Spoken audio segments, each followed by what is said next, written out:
आप सबको हमारे चैनल पर खुशामदीद कहते हैं। हमारा नावल कैसा लगा इसका इजहार कमेंट सेक्शन में ज़रूर दीजिएगा। और ये एआई जनरेटेड आवाज़ है, कुछ मसाइल की वजह से अपनी आवाज़ नहीं दे सकती, इसलिए अगर किसी को आवाज़ से मसला हो या फिर पसंद ना आए तो मैं माज़रत ख्वाह हूँ। शुक्रिया। नावल मुझे मुकम्मल कर दो। मुसन्निफ़ा महर नूर। मुकम्मल नावल। गांव के माहौल में एक अजीब सी बेचैनी फैली हुई थी। एक तरफ गांव के सरदार बैठे हुए थे तो वहीं दूसरी तरफ जिरगा के सारे लोग मौजूद थे और सब उस वक्त बहुत ज़्यादा गुस्से में थे। उस शख्स की सज़ा सिर्फ मौत होनी चाहिए, एक बुजुर्ग आदमी ने मशवरा दिया। सारे धमसादे जिरगा के मामलात देख और सुन रहे थे। तुम क्या चाहते हो उस्मान? सरदार साहब ने गांव के एक मुअज़्ज़ज़ शख्स उस्मान को मुखातिब किया, जो इस वक्त सर झुकाए अपनी आंखों की नमी काबू करने की कोशिश कर रहा था। वो बाप उस वक्त इतनी तकलीफ में था, सिर्फ वही जानता था। सरदार साहब, मैं चाहता हूँ जिस तकलीफ से मैं गुजर रहा हूँ उसी तकलीफ से वो शख्स भी गुजरे। उसने मेरी बेटी को किसी काबिल नहीं छोड़ा, उसने मेरी बेटी को कहीं मुंह दिखाने लायक नहीं छोड़ा। अब मेरी बेटी सारी जिंदगी इस गम से कभी भी बाहर नहीं आ सकेगी। कोई इससे शादी नहीं करेगा। उसने मेरी बेटी को नापाक कर दिया, उसने मेरी इज्जत को तार कर दिया। वो बहुत मुश्किल से बोले थे और सामने खड़े इस बाप का सर झुक गया जिसके बेटे ने उस्मान साहब की 12 साला बेटी को अपनी हुस का निशाना बनाया था। मासूम ज़ैनब छोटी सी थी अभी, लेकिन फहमीद साहब के बेटे आमिर की आंखों के सामने ना जाने कब आ गई और तब से ही वो इस मौका के इंतज़ार में था और आज उसी के फैसले पर जिरगा हो रहा था। तुम्हारे बेटे से किसी को उम्मीद नहीं थी क्या वो भूल गया इसकी अपनी भी एक बहन है? सरदार साहब ने कुछ दिख और तकलीफ से फहमीद साहब को मुखातिब किया, जो सर झुका गए थे। अगर उनका बेटा इस तरह का बदतमीज़ और बिगड़ील निकल आया था तो इसमें इस बाप का क्या कसूर था? इन्होंने जो सारी जिंदगी अपने बेटे की अच्छी तरबियत ही की थी, वो आज इसके कहीं काम ना आ सकी। वो बिगड़ गया था और कैसे बिगड़ा, शायद आवारा दोस्तों की सोहबत में रहकर ये वो बाप जान ना पाया। मैं जानता हूँ सरदार साहब, ये सारा मेरा कसूर है, क्योंकि वो मेरा बेटा है। लेकिन मैं आपको पूरा इख्तियार देता हूँ, आप जैसे चाहे वैसे उसे सजा दें, बेशक जान से मार दें। फहमीद साहब ने अपना सर थोड़ा सा उठाकर सरदार साहब को अदब से कहा और दोबारा से झुका गए। उनकी बात सुनते उस्मान साहब को गुस्सा ही आ गया। हरगिज़ नहीं, जान नहीं चाहिए उसकी। मैं इसे वही तकलीफ देना चाहता हूँ जो इस वक्त हमारे घर वालों पर गुजर रही है। मैं इसे उसी तकलीफ से मारूंगा। उस्मान साहब गुस्से से चलाए थे कि सारे ही बेबसी से इस बाप की तरफ देखते रह गए। उन पर तो जैसे क़यामत गुजर रही थी। उनकी फूल जैसी बच्ची को बेदर्दी से कुचल दिया गया था। वो खामोश होकर रह गई थी। उनके घर में क़यामत का मंजर था। सारे रिश्ता दार उनके किरदार पर बातें कर रहे थे, वो कहीं मुंह दिखाने लायक नहीं रहे थे। सरदार साहब ने अब जो फैसला करना था, एक बार वो सारे लोगों के आसाबों पर बम बनकर फटना था। ठीक है, तो फिर जैसे कि उस्मान ने फैसला कर दिया है, कत्ल के बदले कत्ल, कसास के बदले कसास, खून के बदले खून और अब इज्जत के बदले इज्जत दी जाएगी। कितने ही लोगों ने बेयकीन नहीं थी सरदार साहब को देखा था, वो क्या कहने की कोशिश कर रहे थे। हर कोई समझ गया था। इन्होंने एक नज़र फहमीद साहब को देखा और दूसरी नज़र उस्मान साहब को। मैं सरदार होने की हैसियत से इजाज़त देता हूँ कि उस्मान का बेटा भी फहमीद की बेटी के साथ वही करेगा जो फहमीद के बेटे ने उस्मान की बेटी के साथ किया। इज्जत के बदले इज्जत, अल्फाज थे कि पिघलता हुआ सीसा जो सबके कानों में उतरा था। और किसी ने फहमीद साहब के सीने में कोई नोकीला पत्थर मारा था। वो सर झुका गए तो ये तय हो गया था कि अगर ख़ानदान के मर्द कुछ गलत करते हैं तो उसका खमियाजा ख़ानदान की औरतों को ही भुगतना पड़ता है। जिरगे में इतनी खामोशी छा गई थी जैसे सोई गिरने की भी आवाज़ ना आई हो। सारे लोग अपने अपने घरों को लौट आए थे। मग़रिब का वक्त था जब वो दरवाज़ा खोलते घर में दाखिल हुए तो इनकी बीवी आसिया छोटे से सहन में टहलती हुई उनका इंतज़ार कर रही थीं। फहमीद साहब की आंखों की सुर्खी ख़तरनाक हद तक तेज़ थी और इस औरत ने दहलकर अपने शौहर को देखा था जिनके कंधे ढलके हुए थे। कुछ था जिसने इस औरत को बेचैन कर दिया। वो बिना कुछ कहे सहन में मौजूद चारपाई पर जाकर बैठ गए। वो भागती हुई किचन में गई थी और पानी का ग्लास लेकर उनके सामने रखा। पानी पी लें, धीरे से कहा, लेकिन जैसे फहमीद साहब ने तो सुना ही नहीं कि इनकी बीवी क्या कह रही थी। किया फैसला हवा। बहुत देर की खामोशी के बाद इन्होंने पूछ ही लिया। फहमीद साहब ने अपना चेहरा उठाया, इन्हीं देखा था। मुबारक हो, तुम्हारा बेटा आज़ाद है, लेकिन इसकी सज़ा अब मेरी बेटी को भुगतनी पड़ेगी। उस शख्स के अल्फाज थे कि पिघलता हुआ सीसा जो इस मुंह के कानों में गया था। वो तरप कर नफ़ीमी सर हिलाती हुई वहाँ से उठी, बेयकीनी ही बेयकीनी थी। ऐसा कैसे कर सकते हैं वो लोग? उनकी आवाज़ में शिकस्त थी। फहमीद साहब की बेबसी पर गुस्सा गालिब आया था। तुम्हारे बेटे ने जो उनकी बेटी के साथ किया, इसके बाद क्या उम्मीद रखती हो कि वो तुम्हारे बेटे के गले में फूलों के हार डालेंगे? गुस्से से कहते हुए वो बेबसी से वापस बैठे और अब चेहरा दोनों हाथों में छुपाए वो रो रहे थे। उनके रोने की आवाज़ के साथ आसिया बेगम की ससकियां भी शामिल हो गईं। सहन में कुछ आहट सी हुई थी। इन दोनों ने फौरा अपने चेहरे साफ कर लिए। वो दोनों जैसे ही पलटा तो वो बरामदा की दहलीज में खड़ी थी और हैरानी से अपने माँ बाप को देख रही थी। इसके चेहरे पर खौफनाक हद तक डर था। वो कदम कदम चलती उनके पास आई तो इसका चेहरा वाज़ेह हवा। 16 साला अनशाल फहमीद खूबसूरती की मिसाल थी। इसके लंबे काले बाल कमर तक आ रहे थे। इसकी गहरी काली आँखें, इन पर गिरी पलकों की झालर, इसका सफ़ेद मिलाई जैसा चेहरा, इसकी नाजुक जल्द और गोरी रंगत किसी गुड़िया जैसे।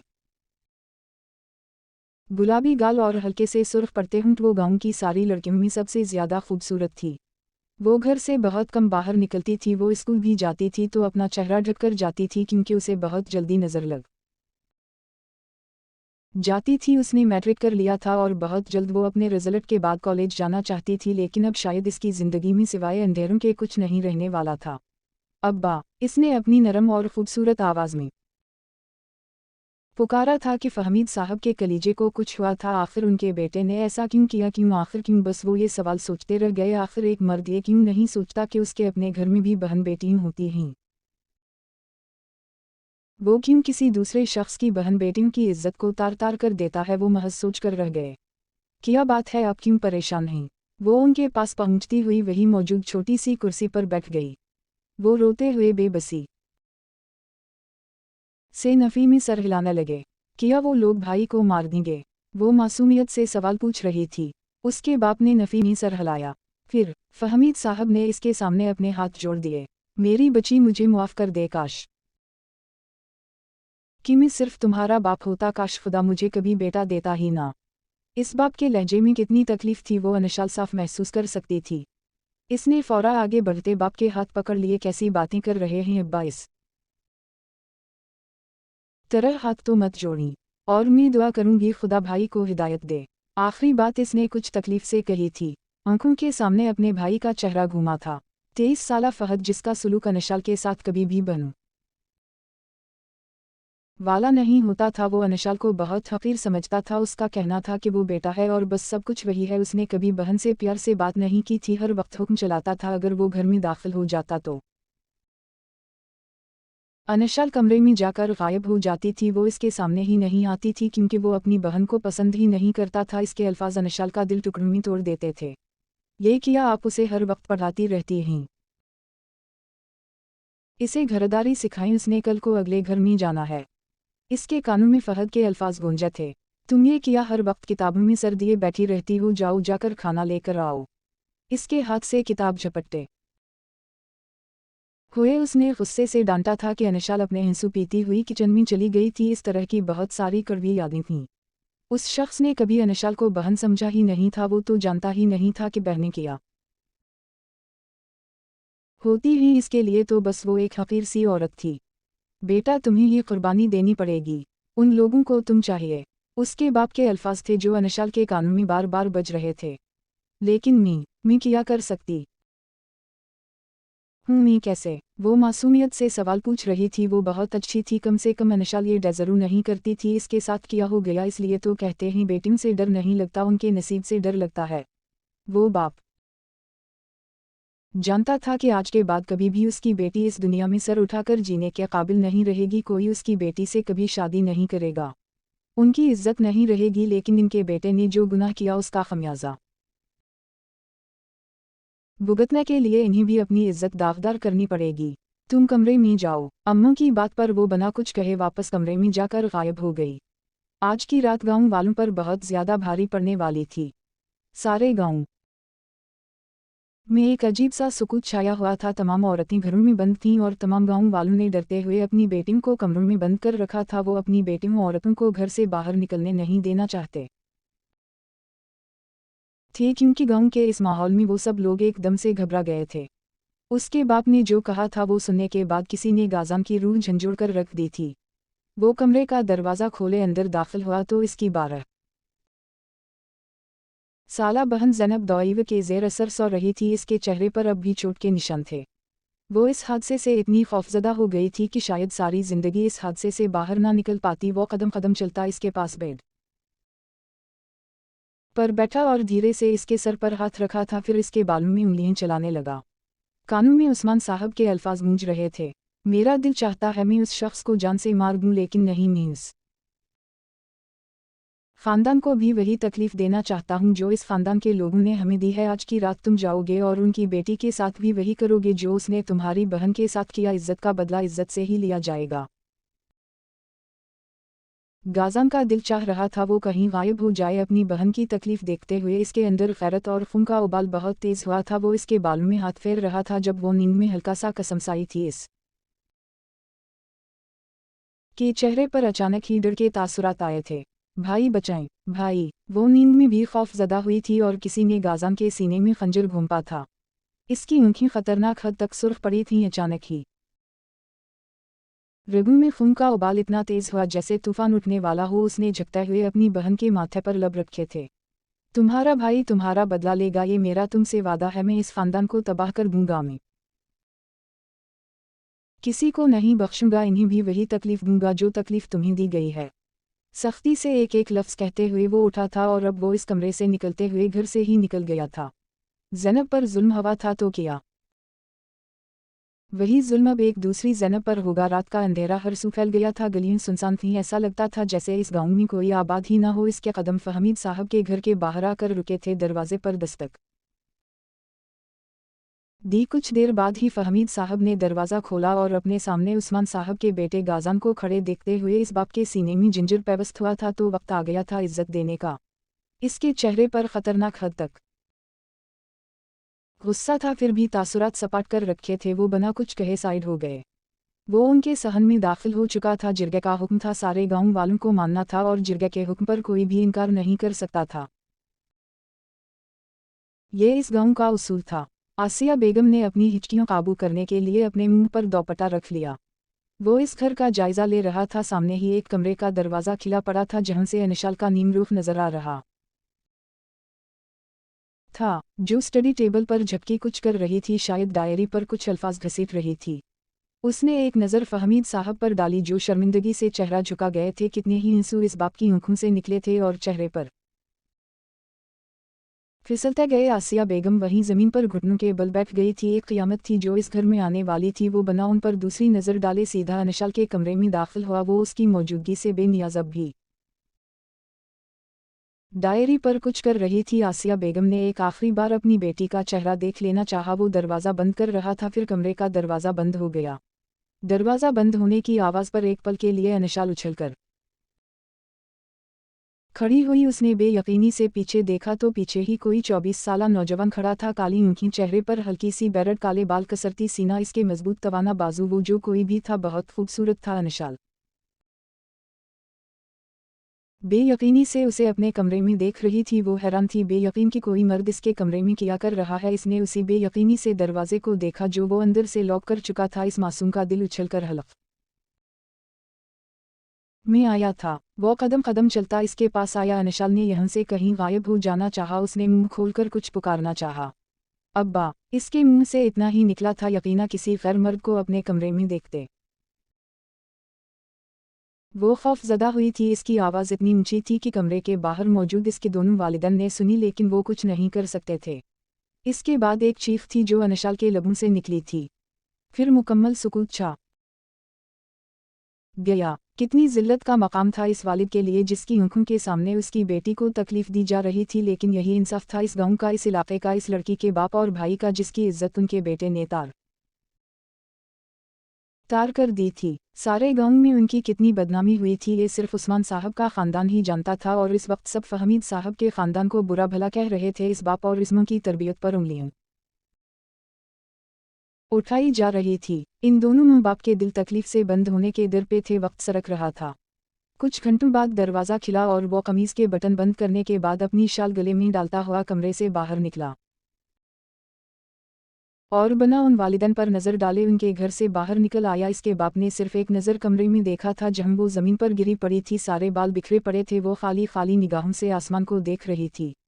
इस की आंखों से आंसू बह रहे थे, होंठ के किनारे से खून निकल रहा था। एक मासूम ज़ैनब को तबाह कर दिया गया था, इसके बदले में एक दूसरी मासूम की ज़िंदगी हमेशा के लिए छीन ली गई थी। ये दस्तूर सालों से चलता आ रहा था। कभी किसी मर्द के कातिल होने की सूरत में इसके घर की औरत को कुर्बानी का बकरा बनाया जाता था और आज इज्जत के बदले इज्जत गई थी। 4 साल बाद उनके हाथ में एक तस्वीर थी और वो इस तस्वीर पर मोहब्बत से हाथ फेर रही थी। 4 साल गुजर गए थे अपनी बेटी को देखे हुए, इन्होंने उसे खुद से दूर कर दिया था क्योंकि वो जानते थे अब उनकी बेटी इस गांव में रह नहीं सकेगी क्योंकि हर दूसरा शख्स उसे ताना देगा। इसलिए इन्होंने 4 साल पहले ही अनशाल को खुद से दूर कर दिया था। फहमीद साहब घर में दाखिल हुए तो एक नज़र आसिया बेगम पर डाली जो अनशाल की तस्वीर पर हाथ फहराते हुए बहुत ज़्यादा गमगीन नज़र आ रही थी। वो उनके पास आकर बैठे, उनके हाथ से अनशाल की तस्वीर पकड़ी थी। क्या रहमत ज़हमत बिन जाया करती है? वो हैरानी से अपने आप से सवाल पूछ रहे थे कि आसिया बेगम मुकम्मल तौर पर खामोश हो गई। वो कैसी होगी? इन्होंने एक नज़र फहमीद साहब को देखा था। ठीक हो गई, कम से कम इस गांव में रहने से वो कभी ठीक नहीं रह सकती थी, इसका वहीं रहना बेहतर है। बस तुम भूल जाओ कि हमारी कोई बेटी भी थी। इन्होंने बेतासुर लहजे के साथ कहा था कि आसिया बेगम के दिल को हूल पड़े थे। मिम्मी ने उसे जन्म दिया है, मैं कैसे भूल सकती हूँ कि मेरी कोई बेटी नहीं? तकलीफ ज़दा लहजे के साथ सवाल पूछा गया। फहमीद साहब के चेहरे पर एक तंजिया मुस्कुराहट नमूदार हुई थी। जिस तरह ये भूल चुकी हो कि तुम्हारा कोई बेटा भी है, भूल जाओ कि तुम्हारी कोई औलाद थी। एक ने गुनाह किया, दूसरे ने इसके गुनाह का खमियाजा बख्ता, दोनों तबाह हो गए। उनकी आंखों से आंसू बहते हुए गालों पर फसले थे। आसिया बेगम तल्खी से मुस्कुराई थीं। और वो ख़ानदान, वो तो इस गांव से सालों पहले चले गए, ना जाने वो कहाँ होंगे, वो साथ होंगे उनका बेटा बेटी और वो वालिदैन और हमने किया पाया बेटी भी दूर और बेटा। वो खामोश हो गईं, एकदम खामोश। फहमीद साहब की आंखों की सुर्खी तेज़ हुई थी। उससे पहले वो कोई और बात करते अचानक दरवाजे पर दस्तक हुई। वो दरवाजे पर आए, दरवाज़ा खोला तो सामने ही 27 साला फहद खड़ा था। इसकी आंखों में नदामत थी। किसी ने फहमीद साहब का कलीजा मुट्ठी में दबोचा था। तुम्हारी हिम्मत कैसे हुई मेरे घर तक आने की? वो चीख पड़े थे। आसिया बेगम की ममता तड़पी थी। वो उठी और कदम कदम चलती हुई दरवाजे तक आई। अब्बा अम्मू, मुझे माफ़ कर दी, मैं जानता हूँ मेरी गलती थी। 4 साल बहुत होते हैं, आप लोग तो मुझे घर में दाखिल भी नहीं होने दे रहे। बस कर दी, मेरी गलती थी, माफ़ी मांग तो रहा हूँ। बेबसी से कहते हुए उसने मुंह को देखा था। फहमीद साहब का दिल चाहा इसका मुंह तोड़ दे। तुमने गलती नहीं की फहद, तुमने गुनाह किया है, गुनाह, इस गुनाह का कफ़ारा मेरी बेटी ने बकता है। निकल जाओ मेरे घर से, तुम मेरे लिए उसी दिन मर गए थे जिस दिन तुमने इस गांव की एक मासूम बच्ची की जिंदगी तबाह की थी। काश मैं तुम्हें अपने हाथों से मार सकता, लेकिन नहीं, बस दफा हो जाओ यहाँ से। फहमीद साहब सारे जब्त तोड़ते हुए चीखे थे। आसपास के लोग जो गली में खड़े थे वो जुमा होने लगे। वैसे भी गांव जैसे इलाकों में तो लम्हों में ही मोहल्लेदार जुमा हो जाया करते हैं। बस कर दें अब्बा, किया हो गया है, मैं आपका इकलौता बेटा हूँ, आपके बुढ़ापे का सहारा। आपकी ज़बान पर आज भी इस लड़की का नाम है। अरे बेटियाँ इसलिए तो होती हैं अपने मर्दों के बोझ कम करने के लिए। उसकी ज़बान आज भी अनशाल के लिए जहर उगल रही थी और इससे ज़्यादा बर्दाश्त फहमीद साहब में नहीं थी। उनका हाथ उठा था और एक थप्पड़ था जो इन्होंने फहद के चेहरे पर दे मारा। जिस दिन तुम्हें एहसास हो जाए कि वो तुम्हारी बहन थी, कोई ज़र खरीद गुलाम नहीं, इस दिन वापस आना और माफ़ी मांगना। पहले अपनी बहन की कद्र करनी सीख कर आओ, फिर कर दूंगा मुआफ़। इतना कहते साथ इसके मुंह पर ही दरवाज़ा बंद कर चुके थे और आसिया बेगम वही दीवार के साथ लगकर खड़ी हो गई और एक बार फिर फूट फूट कर रो पड़ी थी। एक गम था जो जा नहीं रहा था और एक और गम था जो उनके कलीजों पर मुंह दलने के लिए बैठा था। उसने बेयकीनी से चेहरे पर हाथ रखे जिल्लत के एहसास से सारे मोहल्ले में नज़र घुमाकर देखा था, जहां सारे उसे निहायत नफरत से घूर रहे थे। इसकी आंखों में गुस्से का उबाल तेज हुआ था। बना कुछ कहे वो गांव से बाहर निकल आया। अंदर वो मां कमरे में बैठी अब अपने बच्चों की तस्वीरों को सीने से लगा कर रो रही थी। 4 सालों से वो दोनों औलादों से दूर थे। एक नामुकम्मल सा एहसास था जो उन दोनों के दिल में जगह बना चुका था। अब तो उनका ये आंगन वीरान हो गया था जहाँ कभी वो चलती फिरती उनको नजर आती थी। अगर हम इस गांव से कुछ 100 मील दूर नज़र दौड़ाएं तो ये इस गांव से काफ़ी घंटों की मसाफत पर एक शहर था जिसे ज़बान में लाहौर कहा जाता है। लाहौर के शहर में सूरज अपने जोबन पर खड़ा था। वो दोनों तेज़ कदमों से चलती हुई यूनिवर्सिटी में दाखिल हो रही थीं। सारा तुम्हारा कसूर है, तुम्हारी इस असाइनमेंट ने कितने घंटे ज़ाया कर दिए। जुबैरिया इसके सर पर रजिस्टर मारते हुए गुस्से से फट पड़ी थी तो वो मुस्कुरा दी। तुम जानती तो हो कि मुझे अपनी असाइनमेंट बेस्ट देनी होती है, बेशक इसके लिए 4 घंटे ही लग जाएं। इसने कंधे अचुकाए थे। यार वो देख, वो रही मारिया, ये लड़की तो बहुत परेशान करती है, चल इससे बात करते ही मुझे इसके वो साइंस के नोटिस चाहिए। किया कमाल के नोटिस बनाए थे उसने यार, मी तो इम्प्रेस हुए बना नहीं रह सकी। वो जल्दी से उसका हाथ पकड़ते हुए मारिया की जानिब भागी थी। किया हो गया है जबरिया आराम से, और वैसे भी वो नोट उसने नहीं बनाए थे, इसके तायाजाद ने बनाए थे, वो तुम्हें कल भी बता चुकी थी। अनशाल ने हाथ के इशारे से वजाहत दी तो जबरिया ने बुरे बुरे मुंह बनाए थे। उफ अनशाल, में तुम्हारा किया करूं, इंसान को इतना भी सच्चा नहीं होना चाहिए। इसकी बात पर कुछ फलों के लिए अनशाल की मुस्कुराहट गायब हुई थी। वो दोनों मारिया के पास आकर खड़ी हुई। मारिया उनकी क्लास फेलो थी। अनशाल लाहौर की इस यूनिवर्सिटी के साथ मौजूद हॉस्टल में रहती थी। गर्ल्स हॉस्टल के इस कमरे में जबरिया इसकी रूममेट थी। वो दोनों एक ही क्लास में पढ़ती थीं। एफएससी करने के बाद उस वक्त वो मेडिकल की पढ़ाई कर रही थी। हेलो मारिया, कैसी हो? जबरिया ने मुस्कुराते हुए मारिया को मुखातिब किया था। मारिया भी जवाबा मुस्कुराई थी। मैं बिल्कुल ठीक, तुम कैसी हो? इसने अनशाल को देखा जो कहीं खो सी गई थी। एक अजीब सा एहसास था जो अनशाल के अंदर बाहर उतरा। उसने चेहरा पलटकर देखा, बिल्कुल वैसे जैसे उसने 4 साल पहले इस कमरे की 4 दीवारी में चेहरा पलट कर देखा था, लेकिन पीछे कोई नहीं था। उसका दिल बता रहा था कि वो यही कहीं है। वो आसपास हैरानी से देख रही थी जब जबरिया ने इसका कंधा हिलाया। वो अचानक हड़बड़ा कर होश में आई। हम किया हवा? वो उन दोनों को बेयकीनी से देख रही थी। कहाँ खो गई हो? तुम्हें मारिया से कुछ बात करनी थी। जबरिया ने उसे ऊँखी दिखाई कि इससे नोटिस मांगो तो अनशाल दंत पीस कर रह गई। एक तो इस लड़की का किया करे। हम वो मारिया, तुमने जो कल नोटिस दिखाए थे साइंस के, मुझे काफ़ी अच्छे लगे। किया मैं एक दिन के लिए तुम से ले सकती हूँ? इसने जबरिया को घूरते हुए नोटिस मांगे गए थे तो मारिया मुस्कुरा दी। बिल्कुल, क्यों नहीं। अच्छा वैसे वो नोटिस बनाए किसने थे? अचानक जबरिया को उसके किसी तायाजाद की याद आई। वो मेरे ताया के बेटे ने बनाई थी। इन्होंने इस सब्जेक्ट में मास्टर किया है, सो उनका नॉलेज काफ़ी अच्छा है। वो मेरी बहुत हेल्प करते हैं और मेरे बहुत अच्छे भाई हैं। इसके लहजे में अपने इस भाई के लिए मोहब्बत ही मोहब्बत थी। अच्छी बात है। जबरिया भी मुस्कुरा पड़ी और आहिस्ता से अनशाल के कान के पास झपकी थी। लगता है उसके भाई से मिलना ही पड़ेगा। इसके लहजे की मुस्कुराहट और शरारत अनशाल महसूस कर गई थी। एक बार फिर इसका दिल धड़कना भोला था। इस का दिल उसे सिग्नल दे रहा था कि वो आसपास ही है। वो खौफजदा हुई थी। इतने में इन तीनों के पास एक कार आकर रुकी। मारिया की नज़र जैसे ही कार तक गई वो खलकर मुस्कुराई थी। लो भाई आ गए, आओ तुम लोगों को अपने भाई से मिलवाती हूँ। वो उन दोनों को कहती हुई कार की जानिब बढ़ी थी। अनशाल ने अपने दिल पर हाथ रखे खुद को डांटने की कोशिश की कि इसे आखिर ऐसा एहसास क्यों हो रहा है, लेकिन वो जानती थी कुछ नामुकम्मल सा एहसास है जो इन 4 सालों में उसे होता ही रहता था। वो दरवाज़ा खोले बाहर निकल रहा था। अनशाल वहीं खड़ी थी तो मारिया इसके पास आई। अनशाल कहाँ खो गई? मारिया के कंधा हिलाने पर वो होश में आई। जबरिया तो पहले ही इसके कजिन को देखने में मसरूफ़ हो गई थी। वो बहुत खूबसूरत था। जबरिया तो अगले ही पल इस पर लटो हो गई। वाह, इतना हैंडसम कजिन कहीं हमें मिल जाए तो हमारे तो वाड़ा नियारा ही हो जाए। वो बुड़बड़ा कर रह गई। तब तक अनशाल और मारिया भी पास आ चुकी थीं। गाजान भाई, ये दोनों मेरी बेस्ट फ्रेंड्स हैं। ये अनशाल है और ये जबरिया। जैसे ही उन दोनों की नज़रें टकराई दोनों साकत रह गए। अनशाल की आंखों की पुतलियां नाकाबिल हद तक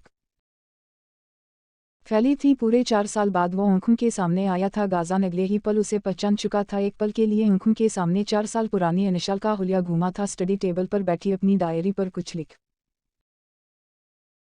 रही थी। इसके सारे लंबे काले बाल कमर पर बिखरे पड़े थे, इसका दोपट्टा गले में था। अगले ही पल गाजान ने सर झटकते हुए इस रात से निकल जाना चाहा। अनशाल के दिल की धड़कन रुक गई थी। आंखों के सामने 4 साल पुराना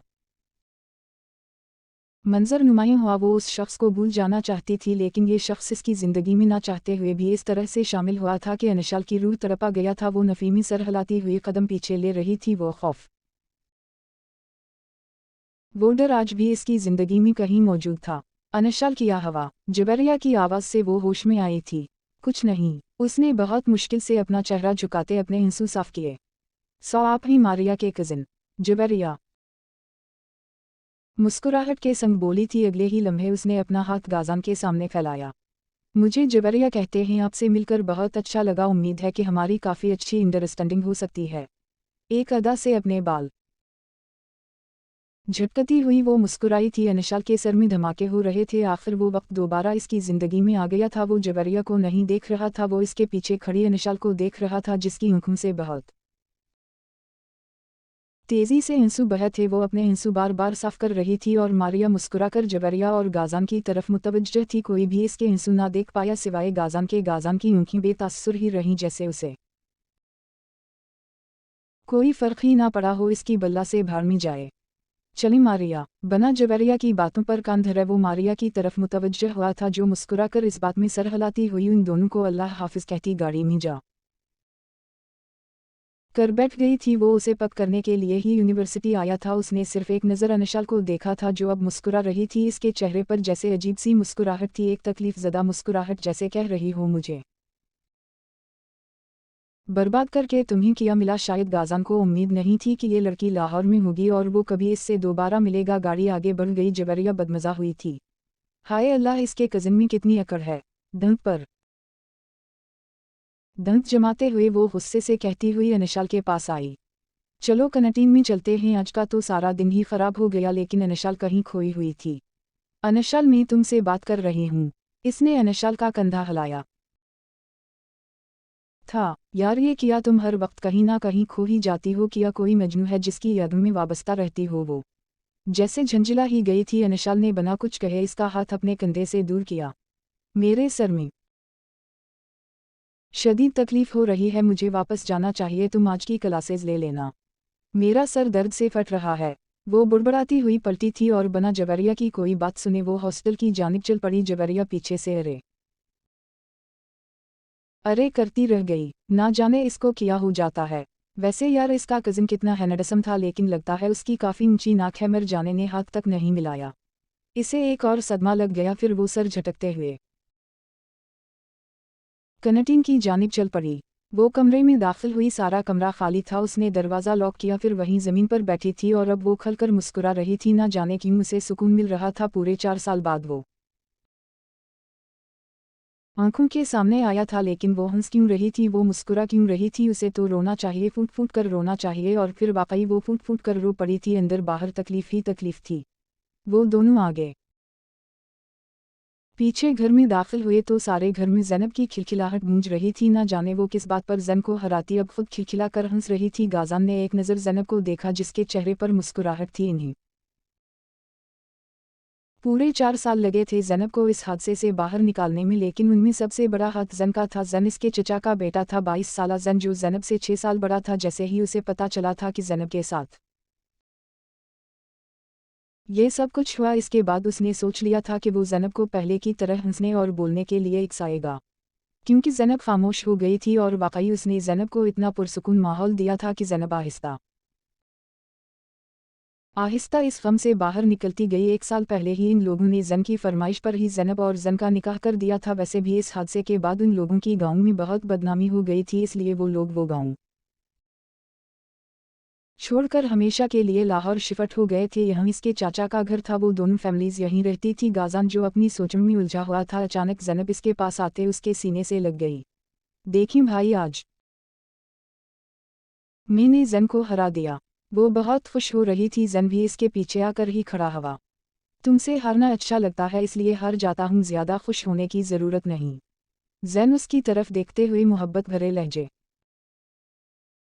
मी बोला था उन दोनों के दरमियान बहुत मोहब्बत थी। जैन वाकई ज़ैनब से बहुत मोहब्बत करता था और उसने कहा था कि उसे ज़ैनब के माजी से कोई फ़र्क नहीं पड़ता, उसे तो ज़ैनब बचपन से ही पसंद थी।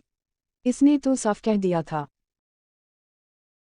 कि बस वो शादी करेगा तो सिर्फ ज़ैनब से, लेकिन फ़िलहाल इन दोनों का निकाह कर दिया गया था और शादी जब ज़ैनब बड़ी हो जाती तब करने के बारे में तय हुआ था। ज़ैन खुद ही चाहता था पहले वो अपनी पढ़ाई मुकम्मल कर ले, उसके बाद वो लोग शादी करेंगे। इसकी बहन तो दोबारा ज़िंदगी जीने लगी थी, लेकिन इसकी आंखों के सामने एक पल के लिए अनशाल का चेहरा घूमा था। उन सारे मामलात में इसका कोई कसूर नहीं था। उसके भाई ने जो किया इस की सज़ा अनशाल ने भुगती। उसने कभी ये क्यों नहीं सोचा कि वो भी दूसरा फहद बन गया था। उसे कम से कम ऐसा कुछ नहीं करना चाहिए था। इसकी आंखों के सामने आज दोपहर का मंजर नुमायां हुआ। वो कितनी बेयकीनी से गाज़ान को देख रही थी। इसकी आंखों में तकलीफ थी, जैसे कह रही हो कि मैंने तुम्हारा किया बगाड़ा था। जैसी अजियत ज़ैनब ने बर्दाश्त की किया, उसने भी वैसे ही अजियत बर्दाश्त की होगी। आखिर गाज़ान ये क्यों भूल गया कि वो भी तो एक ज़ैनब ही थी। वो कमरे में दाखिल हुआ, सारी रात इस बारे में सोचता रहा। इसकी आंखों के सामने एक पल के लिए वो लम्हा घूमा था जब वो 4 साल पहले इसके कमरे में दाखिल हुआ। स्टडी टेबल पर झपकी वो कुछ लिख रही थी। दरवाज़ा बंद होने की आवाज़ पर वो कुर्सी से उछलकर खड़ी हुई थी, फिर बेयकीनी से पलटकर किसी गैर मर्द को अपने कमरे में देखा। गाज़ान को आज भी इसका वो खूबसूरत चेहरा याद था। 16 साला अनशाल खूबसूरती की मिसाल थी कि कितने ही खा गाज़ान इसके हुस्न में खो गया था। वो इतनी खूबसूरत और नाजुक जैसी मोम की गुड़िया थी कि कोई उसे तकलीफ देने से पहले 1000 बार सोचेगा, लेकिन जैसे ही इसके लबों से अब्बा निकला था, अचानक ही गाज़ान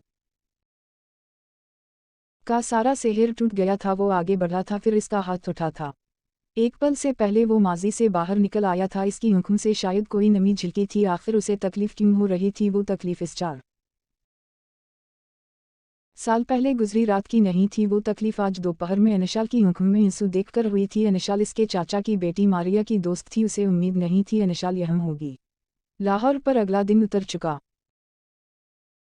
था। वो सारे नाश्ता किए अपने अपने कामों पर जाने के लिए तैयार थे जब उस्मान साहब ने सबको मुखातिब किया। मैं सोच रहा हूँ कि अब मारिया और गाज़ान की मंगनी की रस्म कर देते हैं। वैसे भी घर की बच्ची है, मैं नहीं चाहता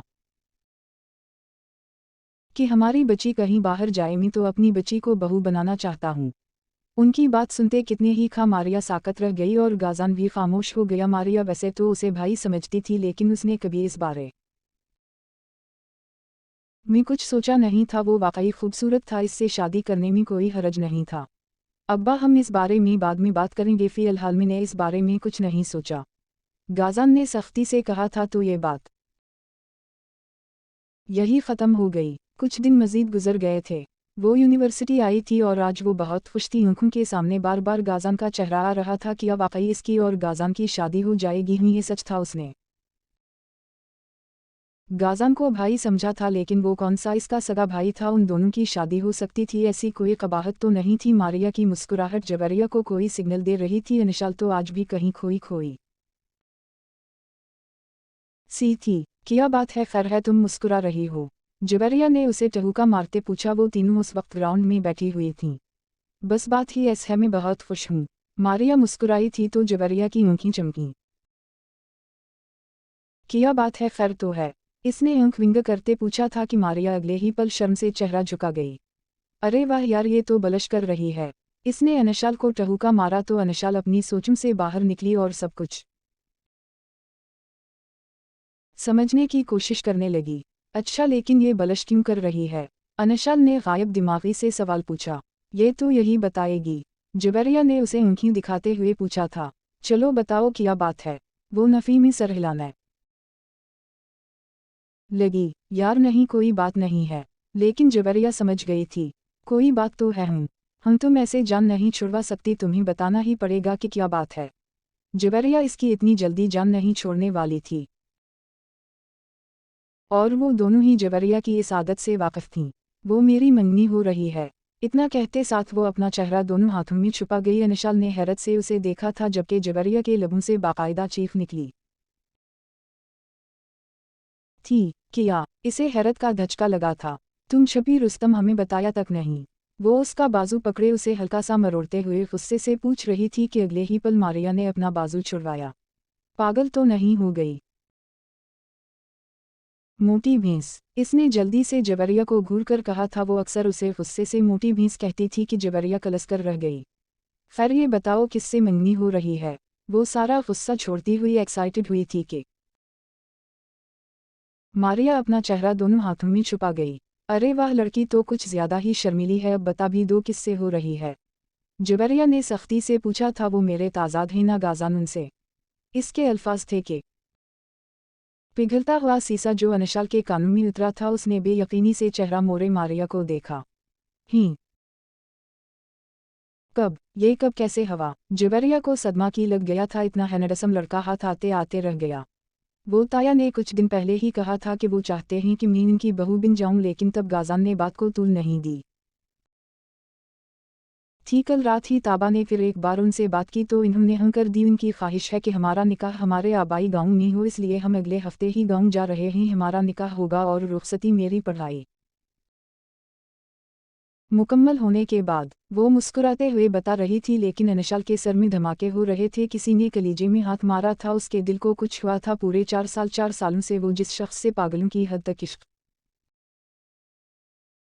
करती आई थी, आज वो किसी और का हो रहा था। वो अगले ही पल उठी थी। तुम्हें क्या हुआ, जबरिया ने हैरानी से पूछा। कुछ नहीं, मुझे अचानक एक काम याद आ गया। मैं तुम लोगों से बाद में मिलती हूँ। वो बहुत मुश्किल से खुद पर काबू पाती हुई ग्राउंड से बाहर निकल आई। वो हॉस्टल की जानिब जा रही थी। आंखों से आंसू बहते जा रहे थे। अचानक इसके सामने गाजान की गाड़ी आई। उसने बहुत मुश्किल से गाड़ी को ब्रेक मारी थी, वरना अनशाल इसकी गाड़ी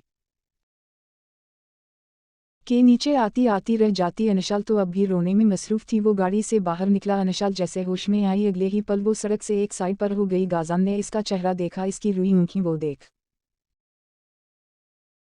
सकता था। बेसाख्ता गाजान के दिल को कुछ हुआ था। वो पूछना चाहता था कि वो रो क्यों रही है, लेकिन पूछ ना पाया। किसी खास एहसास के तहत अनशाल की नजरें ऊपर उठी थीं और अपने सामने गाजान को देखते हुए इसको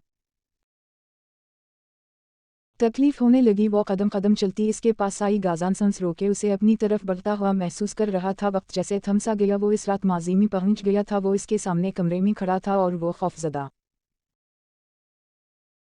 सी होती अब्बा को पुकारने के बाद चीखी थी। अगले ही पल गाजान का हाथ इसके होंठों तक आया और उसने अनशाल के लबों पर सख्ती से हाथ रखते उसे किसी भी कस्म की आवाज़ निकालने से रोका था। इसकी आंखें खतरनाक हद तक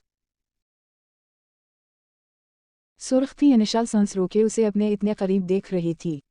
अगर तुम्हारी आवाज़ निकली तो तुम्हारा वो हाल करूंगा कि अगली सांस नहीं ले पाओगी। वो इसके कान के पास झपकते हुए आहिस्ता आवाज़ में सरगोशी कर गया कि अनशाल सर से लेकर पैर तक कांप गई।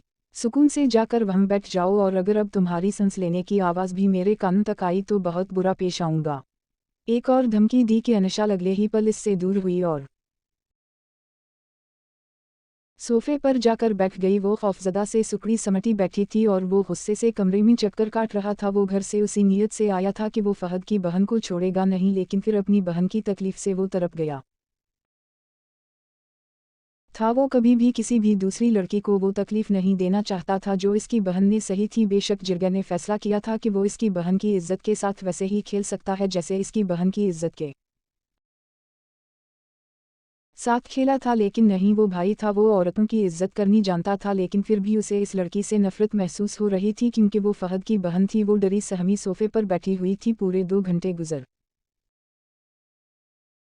गए। वो 2 घंटे तक बेबसी से कमरे में चक्कर काटता रहा। फिर इसने एक नज़र वॉल क्लॉक को देखा जहां रात मजीद गहरी हो गई थी। उसने अपनी शाल गले से उतारकर ज़मीन पर फेंकी, फिर अपनी कमीज़ के बटन खोले और सोफे तक आया। सख्ती से अनशाल का बाजू दबूचा। अनशाल की चीख निकलते निकलते रह गई। अगर किसी को पता चला कि इस कमरे में किया हुआ था तुम्हारी जान निकाल दूंगा, समझ रही हो। सख्ती से उसका बाजू पकड़े। वो इतनी आहिस्ता आवाज़ में गिरजा की सिर्फ अनशाल ही सुन सकी। उसने रोते रोते इस बात में सर हिलाया था। वो यकीना गाजान के गुस्से से खौफजदा हो गई थी। मैंने तुम्हारे साथ कुछ नहीं किया, ये बात किसी को पता नहीं चलनी चाहिए। तुम वही सबको बताओगी जो मैं कहूँगा। इसके कान में सरगोशी कर रहा था या उसे डरा रहा था, अनशाल अंदाज़ा ना लगा सकी। वो सारी कांप गई थी। इसकी आंखें आंसुओं से भर गई थीं। अगले ही पल उसने अनशाल के बालों से वो पन खींचकर उतारी और ज़मीन पर फेंकी, जिसने उसके बाल सामने से कौर कर रखे थे। अनशाल के बाल जो पहले ही कमर पर बिखरे थे वो मज़ीद बिखर गए। अनशाल का बाजू छोड़कर वो 2 कदम पीछे हुआ। उससे पहले अनशाल कुछ सोचती समझती इसका वज़नी हाथ उठा था और अनशाल के चेहरे पर एक थप्पड़ दे मारा। इसका हाथ इतना वज़नी था कि अनशाल अपना बैलेंस बरकरार न रख पाई और सीधी ज़मीन बोस हुई थी। इसका होंठ फट गया था, चेहरे पर उंगलियों के निशान छप गए थे। अगर तुम्हारी ज़बान खली तो अगली बार तुम्हारी जान लेने आऊँगा। एक और सरगोशी करते हुए वो ज़मीन से उठा, चादर उठाकर अपने गले में पहनी और शर्ट के बंद करता हुआ कमरे से बाहर निकल गया। उसके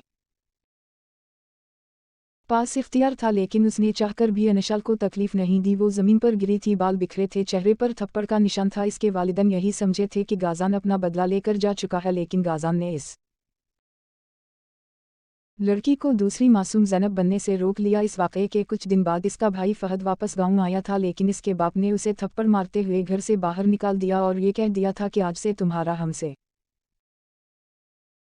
कोई रिश्ता नहीं। वो जानते थे कि इनकी अनशाल की इज्जत अब इस गांव में कोई नहीं रही। गांव के लोग इनकी बेटी के बारे में बातें कर रहे थे, इसलिए इन्होंने अनशाल को लाहौर हॉस्टल भेज दिया। वो वहीं पढ़ने लगी और फिर वहीं रहने लगी। 4 साल हो गए थे, वो गांव नहीं आई थी। अगर वो गांव आना चाहती भी तो उसका बाप मना कर देता था। वो नहीं चाहता था कि अनशाल इस जिल्लत से गुजरे जिस जिल्लत से वो दोनों माँ बाप गुजर रहे थे। वक्त गुजरने लगा था और इस गुजरते वक्त के साथ साथ अनशाल को एहसास होता गया कि गाज़ान ने इस पर एहसान किया था। एक बंद कमरे में इख्तियार होते हुए भी उसे गलत नज़रों से नहीं देखा, उसे गलीज़ हाथों से नहीं छुआ। उस ने अनशाल की इज्जत की हिफाजत की थी। सारा गांव यही समझ रहा था कि अनशाल की इज्जत जा चुकी, लेकिन सिर्फ वो दोनों जानते थे कि इस कमरे में ऐसा कुछ नहीं हुआ। इनके अलावा खुदा गवाह था कि अनशाल आज भी पाकीज़ा थी और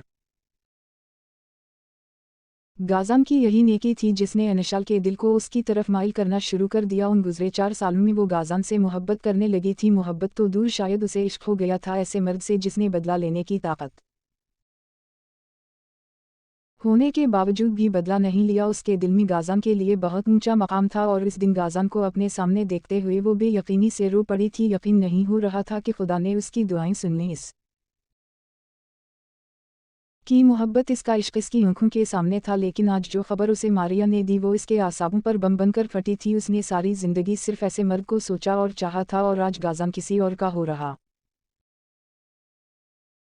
था। वो उसकी तरफ बढ़ रही थी और गाज़ान उसे देख रहा था, जिसके चेहरे पर अचानक ही सख्ती आई थी। वो इसके पास आकर रुक गई। क्यों किया मेरे साथ ऐसा? अगर मैं इतनी ही बुरी लगी थी तो फिर इस रात क्यों मुझे छोड़ दिया? काश मुझे तबाह कर दिया होता तो आज मुझे तकलीफ ना होती। बेबसी से फट पड़ी थी, आंसू इसकी आंखों से बहते हुए गालों पर फिसल रहे थे। गाज़ान को उसके अल्फाज और इसके हुलिया से ज़्यादा इसकी आंखों की तकलीफ ने तकलीफ पहुंचाई थी। इस रात ने मुझे आपका, इसने हाथ से गाज़ान की तरफ इशारा किया, आपके लिए पागल कर दिया। मुझे लगता था शायद कभी ज़िंदगी में आप ही वो शख्स हूँ जिसको खुदा ने मेरे लिए भेजा हो, लेकिन नहीं। आप तो किसी मारिया के हो रहे हैं। क्या मारिया मुझसे ज़्यादा खूबसूरत और मुझसे ज़्यादा अच्छी है, या फिर वो इसलिए अच्छी है कि किसी फ़हद की बहन नहीं? किया मुझ में कोई बुराई है? आप कैसे मुझे नामुकम्मल करके किसी और के साथ मुकम्मल हो सकते हैं? खुदा के वास्ते मुझे मुकम्मल कर दें। वो भी बसी से फरियाद कर रही थी। गाज़ान को इसकी दिमागी हालत ठीक नहीं लग रही थी। अचानक गाज़ान अपने नरम खोल से सख्त खोल में आया था। देखो लड़की, अगर मैंने इस रात तुम्हें छोड़ दिया था, इसका मतलब ये नहीं कि तुम मेरे पर्सनल मामलात में इंटरफियर करो। सख्ती से कहते हुए वो वापस गाड़ी में बैठा और बना आखिरी नज़र अनशाल पर डाले वो गाड़ी आगे बढ़ा ले गया। अनशाल बे यकीनी से वहीं ज़मीन पर घुटनों के बल गिरी थी। वो जो थोड़ी सी गाड़ी आगे लेकर गया था, उसने बेयकीनी से साइड मिरर से उसे ज़मीन पर बैठे देखा, जो दोनों हाथ चेहरे पर रखे फूट फूट कर रो पड़ी थी। किया मोहब्बत इतनी अंधी होती है? किया इसमें इतनी तकलीफ होती है? गाज़ान को यकीन नहीं हो रहा था। इसके दिल को कुछ हुआ था। इसके दिल ने चाहा कि वो उठे और जाए और इस लड़की से माफ़ी मांग ले। वो उनके घर तक गया था। वो इस दहलीज को पार करके इस कमरे तक गया था। क्या फ़र्क पड़ता था कि इसने इस लड़की की इज्जत या अनशाल को कोई नुकसान नहीं पहुंचाया था, लेकिन फिर भी सारा गांव गवाह था कि वो नुकसान पहुंचा चुका है। वो तल्खी से मुस्कुराया था। इसका दिल बार बार उसे रोक रहा था, लेकिन नहीं, वो रुक नहीं सकता था। वो मारिया को लेने के लिए आया था, उसे मारिया को लेकर ही जाना था। वैसे भी इसकी जिंदगी सिर्फ मारिया के लिए थी। उसका बाप चाहता था कि वो मारिया से शादी करे, उसे अपने बाप की ख्वाहिश पूरी करनी थी। दिल को डांटते हुए वो गाड़ी आगे बढ़ाकर ले गया। वो कितने ही घंटे इस जमीन पर बैठी रोती रही, फिर अपना चेहरा साफ किया और उठी और हॉस्टल की जानिब चल पड़ी। तो ये तय था, इसकी जिंदगी किसी गाज़ान के साथ नहीं लिखी गई थी, उसे अपनी मोहब्बत की कुर्बानी देनी होगी। 2 दिन मजीद गुजर गए थे। वो 2 दिन से हॉस्टल में बंद थी, यूनिवर्सिटी भी नहीं गई थी। मारिया और जबरिया दोनों ने इस से पूछा, लेकिन उसने कह दिया इसकी तबीयत ख़राब है, वो किसी से भी अपना गम नहीं बांट सकती थी। उस वक्त भी वो खिड़की के पास खड़ी थी जब अम्मू का फ़ोन आया। उसने मोबाइल फ़ोन कान से लगाया और अब वो बाहर गुजरते मनाजिर को देख रही थी। कैसी हो बेटा? माँ की आवाज़ सुनते उसे कुछ सुकून मिला था। ठीक हूँ अम्मा, आप कैसे हैं? अपने हिंसू अंदर ही अंदर काबू करते हुए वो सवाल पूछ रही थी। मैं भी ठीक हूँ अब्बा, कैसे हैं? उसने फौरा अगला सवाल पूछा। ठीक ही वो भी। वो जानती थी इसकी वालिदैन ठीक नहीं ही, लेकिन फिर भी इसके सामने ठीक होने का ही दिखावा करते थे। तुम्हारे पेपर कब ख़त्म होंगे? तुम्हें छुट्टियाँ नहीं हो रही? अम्मू ने तड़पते हुए पूछा था। क्योंकि किया हवा खैरियत? वो हैरान हुई थी। बस कुछ नहीं, तुम्हें देखने का बहुत दिल चाह रहा है। किया तुम गाँव नहीं आ सकती? अम्मू की आवाज़ भीगी हुई थी कि अनशाल को तकलीफ हुई। वैसे भी वो फी अलहाल इस माहौल से दूर जाना चाहती थी। और अब्बा? इसने पूछा था। वो जानती थी उसका बाप नहीं चाहता वो गाँव आए। फिक्र मत करो, वो कुछ नहीं कहेंगे, तुम बस आ जाओ, मैं तुम्हें देखना चाहती हूँ, तुम्हें देखे बिना सुकून नहीं मिल रहा। उसकी मुंह की आवाज़ कांप उठी थी कि अनशाल को तकलीफ हुई। मैं कल ही आ जाऊंगी अम्मा, वैसे भी मुझे यहाँ अब सुकून नहीं मिल रहा, मैं बहुत बेसुकून हूँ, शायद आपकी आगोश में आकर सुकून मिल जाए। वो भी रो पड़ी थी। अगले दिन उसने अपना सारा सामान पैक कर लिया और उन दोनों को सिर्फ ये बताया था उसकी मां की तबीयत ठीक नहीं, इसलिए उसे जल्दी में गाँव जाना है। काश तुम मेरे साथ हमारे गाँव चलती तो वहाँ पर मेरे निकाह में शामिल हो जाती। मारिया ने अफसोस से कहा था कि अनशाल की आंखों के सामने एक साया सा लहराया। इसके लिए ये बहुत मुश्किल था। अच्छा ही हवा कि वो यहाँ से जा रही थी, क्योंकि वो अपनी आंखों के सामने गाज़ान को किसी और का होते हुए नहीं देख सकती थी, लेकिन उसे मारिया का दिल नहीं दिखाना था। अगर गाज़ान की शादी मारिया से हो रही थी तो उसमें इसका कोई कसूर नहीं था। मुझे माफ़ करना मारिया, लेकिन मेरी वालिदा की तबीयत ख़राब है, वरना मैं ज़रूर आती। इतना कहते साथ उन दोनों को अलविदा कहती हुई बस सटीनर तक चली गई। जबरिया तो मारिया के साथ गाँव जा रही थी। वो बहुत खुश थी क्योंकि वो शहर में रहने वाली लड़की थी, उसे गाँव घूमने का बहुत शौक था, इसलिए वो काफ़ी एक्साइटेड थी कि वो गाँव देख पाएगी। बस में बैठे हुए उसने लाहौर शहर को अलविदा कर देना चाहा। शायद अब वो कभी भी गाज़ान को ना देख सके, क्योंकि वो सोच चुकी थी अब वो कभी भी शहर नहीं आएगी। इस शहर ने भी उसे तकलीफ दी थी। मुसलसल चंद घंटों की मसाफत के बाद गाड़ी गाँव की हुदूद में रोकी तो वो गाड़ी से बाहर निकली, अपना सामान उठाया और अपने चेहरे को अच्छे से ढंप लिया। वो जानती थी इस गाँव में कोई भी उसे अच्छे अल्फाज से याद नहीं रखता। वो उन लोगों के लिए सिर्फ एक घटिया फहद की बहन थी। असर डल गई थी। उसने दरवाज़ा खटखटाया तो दरवाज़ा अम्मा ने खोला। उसने हल्की सी चादर चेहरे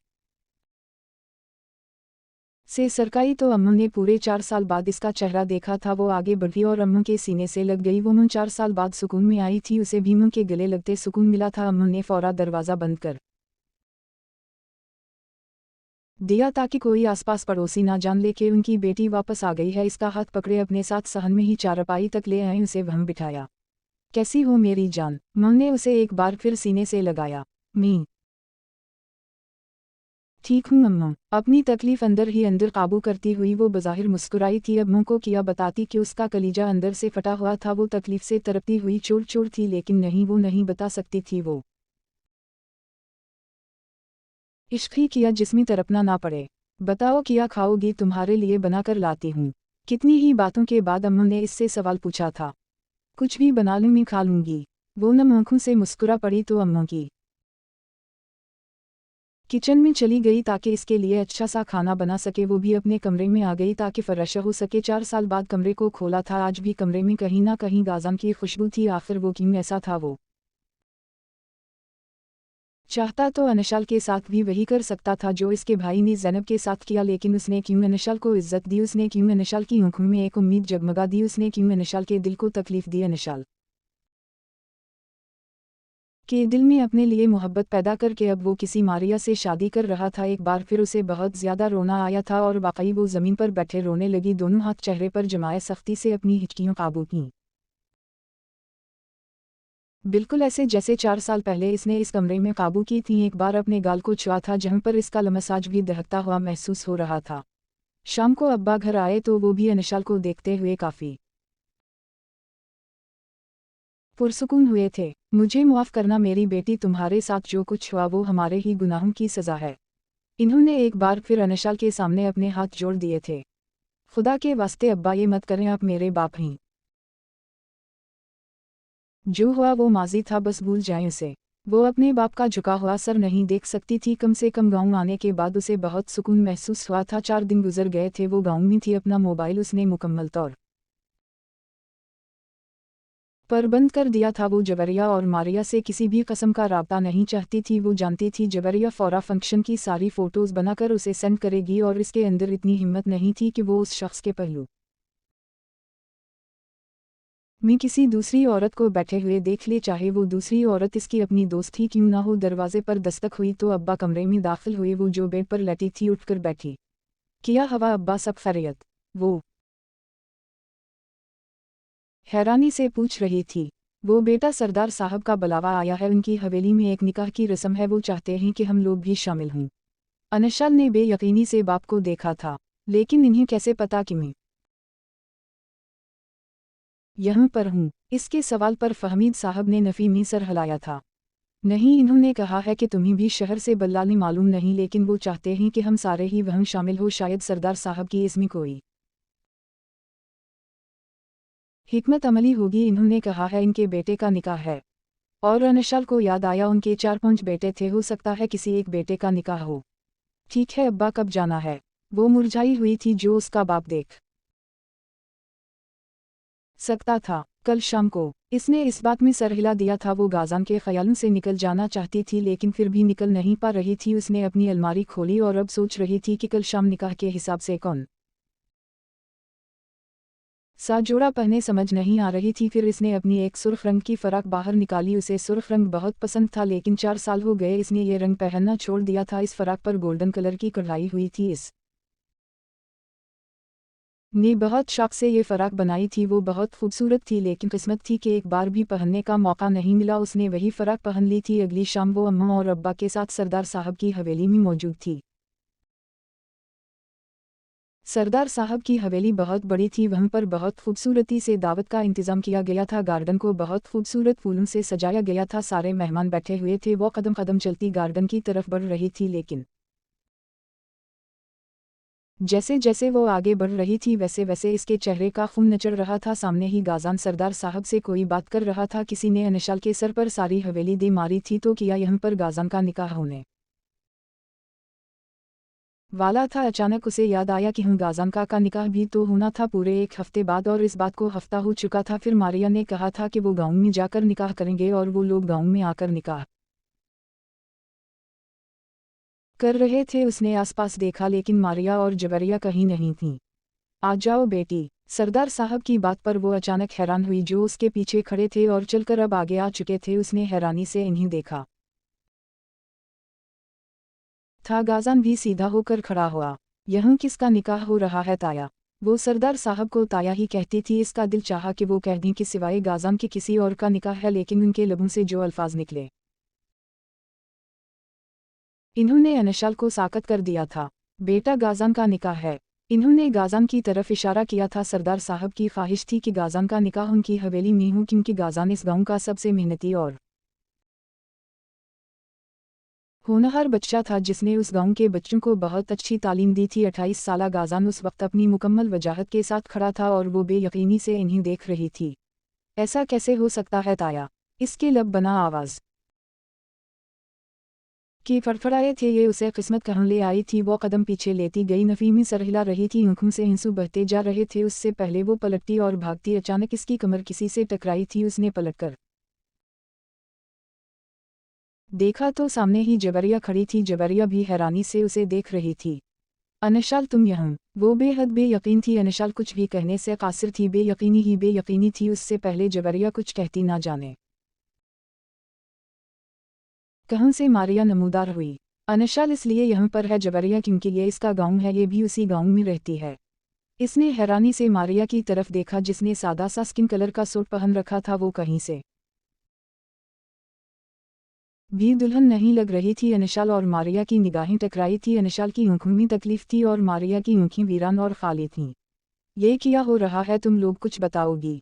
जबरिया झुंझला ही गई थी, लेकिन वो नफ़ी में सर हिलाती हुए कदम पीछे ले रही थी। वो अपनी आंखों के सामने गाज़ान का निकाह होता नहीं देख सकती थी। रुक जाओ अनशाल। मारिया ने आगे बढ़ते इसका हाथ पकड़ लिया था। वो बेयकीनी से अपना हाथ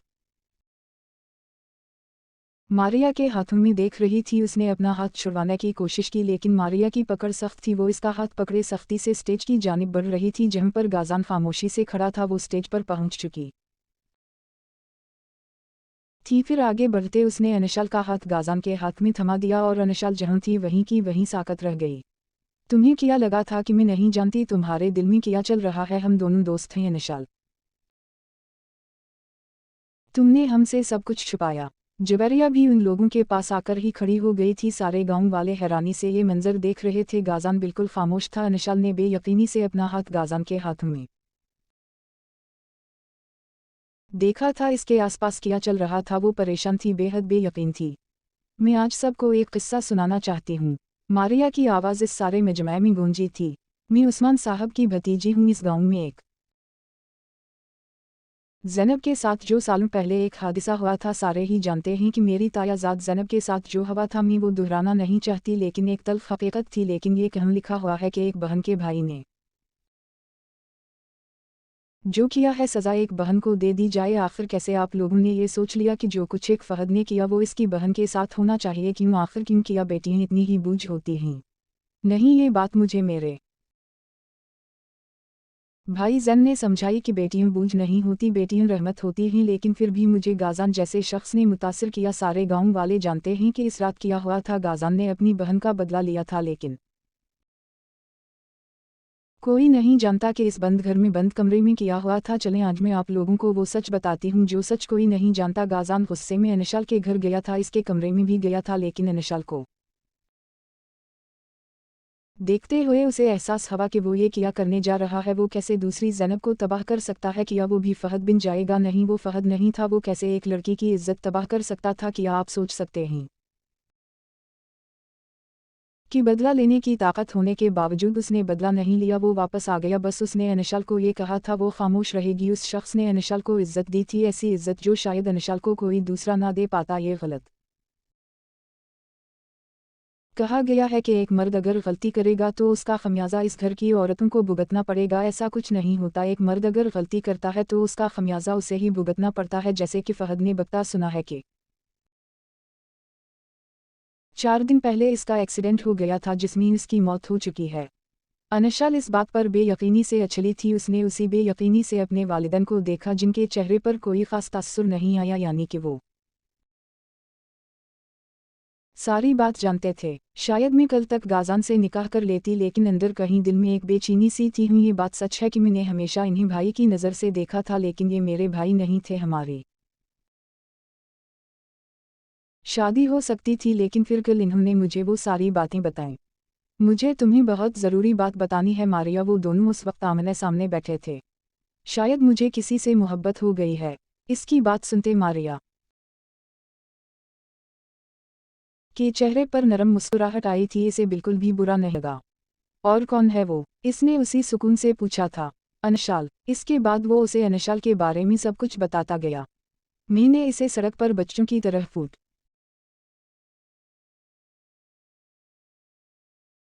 फूट कर रोते देखा है। मैं अपने बाप की ख्वाहिश पूरी करने के लिए शायद तुमसे शादी कर लूं, लेकिन मुझे नहीं लगता हम दोनों खुश रह पाएंगे, क्योंकि मैंने हमेशा तुम्हें एक बहन की नज़र से देखा है। एक पल के लिए अगर मैं तुम्हें अपनी लाइफ पार्टनर भी समझूं तो फिर भी तुम्हारे साथ में नहीं रह सकता, क्योंकि कहीं ना कहीं पर दिल में अनशाल बस गई है। वो जिंदगी में पहली बार इतनी साफगोई से काम ले गया। मारिया मुस्कुरा पड़ी।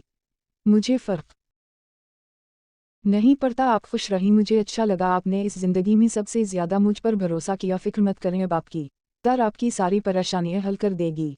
वो गाज़न को यकीन दिलाती हुई इसके पास से उठ गई थी। इसके बाद उसने ताया से बात की। ताया, वो मेरे साथ खुश रहेंगे, लेकिन उनकी मोहब्बत का क्या आप चाहते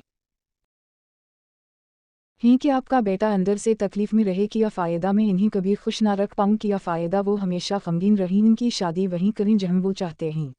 उस्मान साहब कम से कम इतने संगदिल बाप नहीं थे कि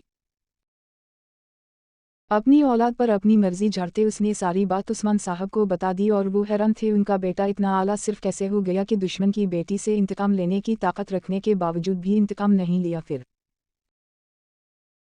इन लोगों ने प्लान बनाया था कि वो लोग गाज़ान का निकाह निशाल से करवाएंगे। आज से मैंने गाज़ान को तुम्हारे हवाले किया। मुझे खुशी है कि मैंने वक्त रहते खुद को तबाह होने से रोक लिया, मैंने तुम्हें तकलीफ देने से खुद को रोक लिया। मारिया मुस्कुरा रही थी क्योंकि इसके दिल में कभी भी गाज़ान के लिए कोई ख़ास जज्बात नहीं थे। हम उसे अच्छा लगने लगा था, लेकिन कहीं किसी कस्म की धुंधार मोहब्बत नहीं हुई थी और अनशाल बेहद यकीन थी। सारे गांव वाले जान चुके थे कि यकीना गाज़ान जैसा शख्स इस दुनिया में अब कहीं नहीं मिलता। गाज़ान अब मुस्कुराया था। उसने अनशाल को सोफे पर बिठाया, फिर पास ही बैठ गया। उनका निकाह शुरू हो गया। इन लोगों ने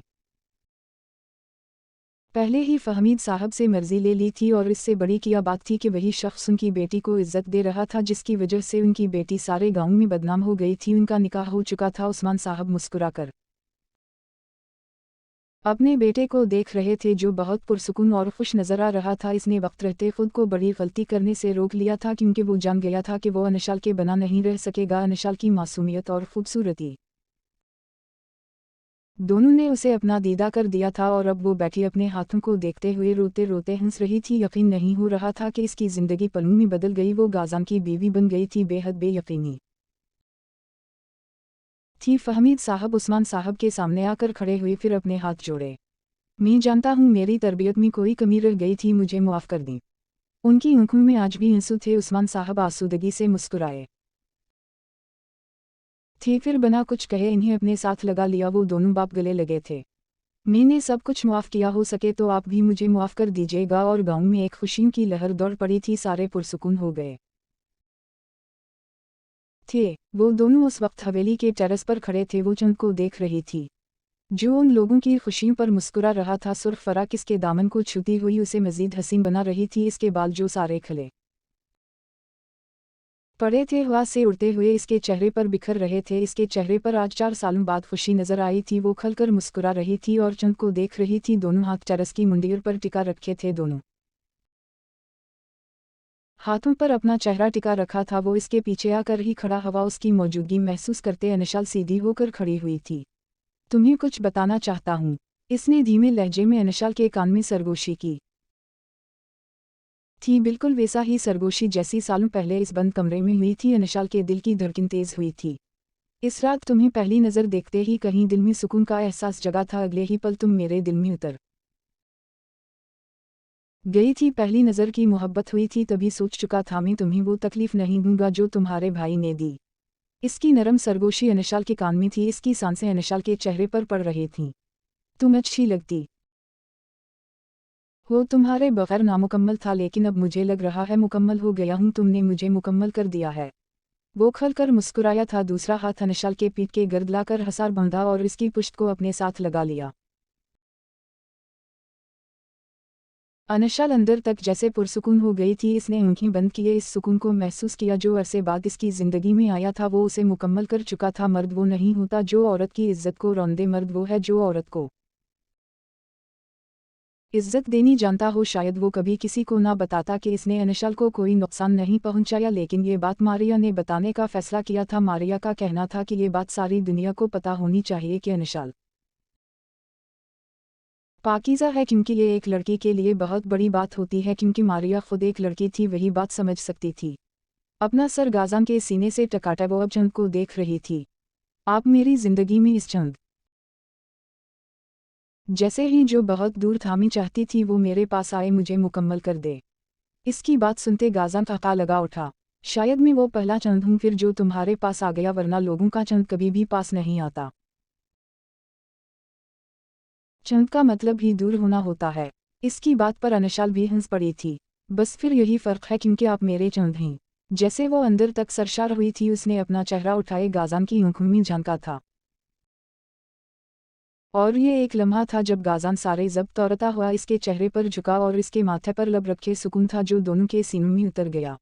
वो आंखें बंद कर गई। अगले ही लम्हे गाज़ान ने उसकी गाल पर लब रखे, उसी गाल पर जहां उसने थप्पड़ मारा था। I am sorry. वो शायद थप्पड़ के लिए माफ़ी मांग रहा था। इसकी सरगोशी पर अनशाल ने आंखें खोलीं और दोबारा अपना सर इसके सीने पर टिका दिया। वो खलकर मुस्कुराया था तो अनशाल भी अंदर तक पुरसुकून होती मुस्कुरा पड़ी और इस तरह इनकी ज़िंदगी की हैप्पी एंडिंग हो चुकी थी। ख़त्म शद।